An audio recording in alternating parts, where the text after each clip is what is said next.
State-of-the-art research. Industry-driven skilling. 100% placements. KL, deemed to be university.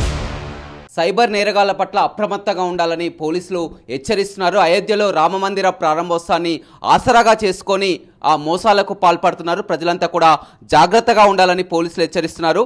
చెప్పండి, మొత్తం మీద చూసినట్లయితే ఇటీవల అయోధ్య పేరిట ఫోటోలు కానీ వీడియోలు, దర్శనాల పేరిట అనేక లింకులు కూడా దర్శనమిస్తున్నటువంటి పరిస్థితి, ఏం చెప్తారు?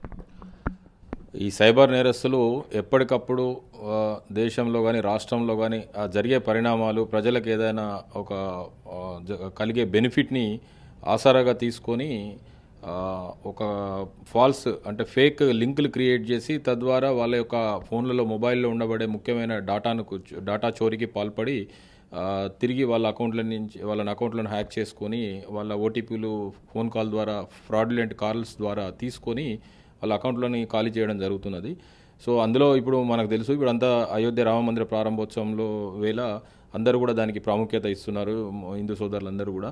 సో అలాంటప్పుడు దీన్ని ఆసరాగా చేసుకొని కూడా కొంతమంది ప్రారంభోత్సవ వీడియోలు అని చెప్పి, ఫోటోలు అని చెప్పి, మూల విరాట్ విగ్రహం యొక్క ఫోటోలు అని చెప్పేసి, లేదా లైవ్ ఇస్తాము అని చెప్పేసి, లైవ్ లింక్, ప్రారంభోత్సవం లైవ్ లింక్ అని చెప్పేసి, అదేవిధంగా ఇతరత్ర ఇప్పుడు మనకు ప్రజాపాలన సంబంధించిన దరఖాస్తుల విషయం అయితేనేమి అప్డేట్ అని చెప్పేసి, లేదంటే ఇంకా మనకి ముఖ్యంగా రైతు బంధు దానికి అని చెప్పేసి, ఇలా వివిధ రకాల రూపంలో అందులో అయోధ్య ఇప్పుడు లేటెస్ట్గా ట్రెండ్ కాబట్టి అయోధ్య టెంపుల్ ఇనాగ్రేషన్ దాన్ని కూడా బేస్ చేసుకొని కొంతమందికి వస్తున్నట్లు సమాచారం వచ్చింది.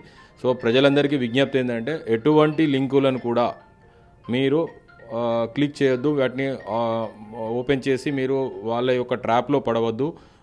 మొబైల్ అప్లికేషన్లు కూడా అటువంటివి ఏమీ లేవు. ఏవి ఉన్నా కూడా భారత ప్రభుత్వం కానీ, లేకపోతే ఇటు రాష్ట్ర ప్రభుత్వం స్కీమ్లు అయితే రాష్ట్ర ప్రభుత్వం కానీ అధికారికంగా వార్తాపత్రికల్లో మీకు ప్రకటిస్తుంది. అటువంటి ప్రకటనలు ఏమైనా ఉంటే అవి కూడా ముఖ్యంగా ఆ డొమైన్, ఆ లింకులో మీరు .gov.in అనే లింక్ ఉంటుంది, గవర్నమెంట్ లింక్, ఏదైనా లైవ్ లింక్ అయినా కూడా.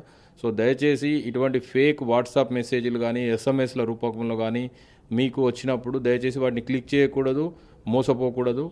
అదేవిధంగా ఆ తర్వాత వెంటనే మీకు మళ్ళీ ఒక తప్పుడు కాల్ వస్తుంది, మీరు మీ డాటా ఎంటర్ చేశారు, మీకు ఇప్పుడు ఓటీపీ వస్తుంది, ఆ ఓటీపీ చెప్పండి అని.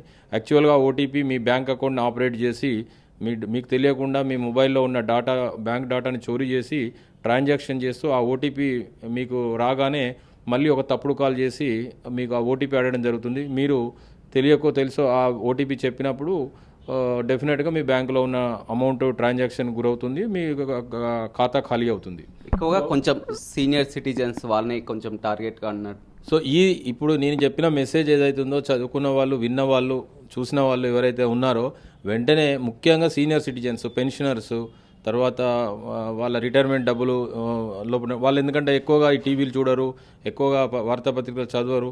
సో వాళ్ళకి ముఖ్యంగా మీ ఇంట్లో ఉన్న ప్రతి కుటుంబ సభ్యునికి ఈ విషయాన్ని చెప్పాలి. ఎట్టి పరిస్థితుల్లో ఇటువంటి ఫేక్ లింకులను, ఎట్టి పరిస్థితుల్లో మీకు అన్నోన్ లింకులని ఏవి కూడా క్లిక్ చేయొద్దు. అన్నిటికంటే ముఖ్యము ఓటీపీ అనేది ఏ ప్రభుత్వ అధికారి కానీ, ఏ బ్యాంక్ అధికారి కానీ, ఏ ఇన్సూరెన్స్ అధికారి కానీ ఎవరు కూడా ఓటీపీలు ఫోన్ కాల్లో మిమ్మల్ని అడగరు. ఫస్ట్ పాయింట్ అది. ఓటీపీలు మీరు ఎప్పుడైతే ఫోన్ కాల్లో చెప్తారో ఆ మరుక్షణం మీ బ్యాంక్ అకౌంట్లో ఖాతాలు ఖాళీ అవుతాయి. దయచేసి ఓటీపీలు అనేది కేవలం మీ యూజ్ కొరకు మాత్రమే. మీరు ఎవరికి కూడా ఎవరు ఏ యొక్క ప్రలోభ పెట్టినా, ఇన్సూరెన్స్ పాలసీ అనో, లేకపోతే అయోధ్య దర్శనం అనో, లేకపోతే రైతు బంధు స్కీమ్లో మీ పైసలు ఇంకా డబుల్ వస్తాయనో, ఇలాంటి ప్రలోభాలు, ఎటువంటి కాల్స్ కూడా ఎవ్వరు కూడా ఓటీపీ అడగరు మిమ్మల్ని. దయచేసి ఓటీపీలు మీరు చెప్పొద్దు. ఆ లింకులని, డివైస్లని మనం ఏమైనా గుర్తించగలుగుతామా జనరల్గా? మేము గుర్తించిన కాడికి వెంటనే మా సైబర్ సెక్యూరిటీ బ్యూరో అధికారులకి అందజేస్తున్నాము. తద్వారా వాళ్ళు కూడా వాటిని బ్లాక్ చేసే ప్రయత్నం చేస్తున్నారు. అయినప్పటికీ ప్రజలు కొంత ఆశతోని, కొంత తెలియని తనంతో చేస్తున్నారు కాబట్టి ఈ అవేర్నెస్ క్యాంపెయిన్ మేము కూడా మెసేజెస్ అందరికీ సర్క్యులేట్ చేస్తున్నాము. ముఖ్యంగా గ్రామీణ ప్రాంతాల వాళ్ళకి, సీనియర్ సిటిజన్స్కి, మహిళలకి.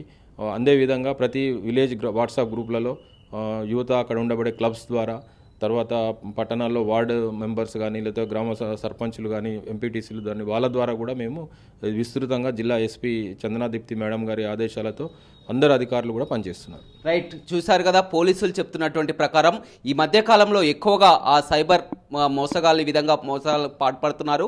ఎక్కువగా ఇప్పుడు ఇటీవల అయోధ్య రామ మందిరం ప్రారంభోత్సవాన్ని ఆసరాగా చేసుకొని దర్శనాలని, అదేవిధంగా తలంబ్రాలని, ఆ వివిధ రకాలుగా కూడా ఆన్లైన్ లింకులు, అదేవిధంగా కాల్స్ చేసి కూడా ఓటీపీ నెంబర్లు అడగడం, దర్శనాలు చేయిస్తాడం, వీటిని కూడా నమ్మొద్దు, మోసపోవద్దు, అలర్ట్గా ఉండాలని కూడా ప్రజల్ని పోలీసులు హెచ్చరిస్తున్నటువంటి పరిస్థితి కనపడుతుంది.